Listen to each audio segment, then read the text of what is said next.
Uthi ubuwazi ukuthi kwesinye isikhathi mawufuna ukwazi iqiniso ngokuthi abangani bakho bacabangani ngawe ubolanisisa kahle amahla yabo liningi iqiniso elicashe emva kwamanqoko. Uthi ubuwazi ukuthi la empilweni impumelelo kuphela okumele uyiphoqe ungaphoqi ukuthandwa abantu.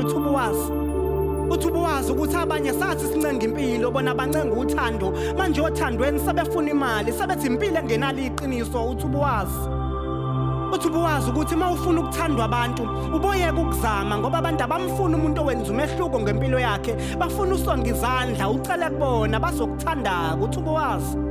Uthi ubuwazi ukuthi mawungalifundi iBhayibheli abantu bayokufunza imbono yabo bethi ukusho incwadi engcwele ngoba abantu abagcini ngokuqambelana bodwa amanga bagcina beqambela ngisho uNkulunkulu amanga bethi uthenga shongo. Uthi ubuwazi ukuthi omunye ubefuna umfundisi ngesibhamu uthi uyamkweleta wamqasha ukuthi azenze isishosho ebandleni khona ezomthandazela ukuze kwazi ukuhamba ezama ukuphoqa amandla nogcobo nakho akangenakho emva kwesikesho umfundisi akasafuni ukukhokha.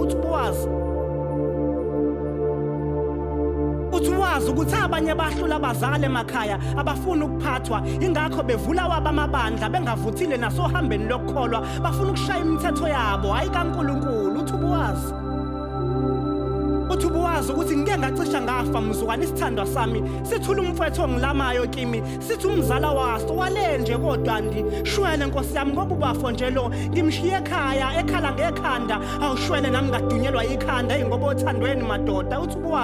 Uthi ubuwazi ukuthi isithandwa sami ngasikhethe eningini ngasipha uthando thiwa besikhethile eningini ebhentshini emanazaretheni ngesikhathi kuvala umhlangano awushwele. Uthi ubuwazi ukuthi akusiyona inkinga ukungasebenzi vele amathuba emsebenzi awekho inkinga iqala nengqondo mayingasasebenzi. Uthi ubuwazi ukuthi omunye ube matasa ecabanga ukuthi abantu bacabangani ngaye wagcine engacabanganga-ke ngaye ufika kuqala musukuzibambezela ngokuzibeka emumva ngoba abantu ngeke bekubeke phambili bona bezishiye emumva. Uthi ubuwazi ukuthi kubuhlungu ukubona umuntu osenkoconsa ehlanzekile omzimbeni ulimi lakhe elingcolile makavula umlomo kuyaxashana muhle mawumbhekile kodwa inhliziyo yakhe ixoxa indaba ehlukile. Uthi ubuwazi ukuthi nangu umbhalo ngoGubhela chapter 1 verse 1.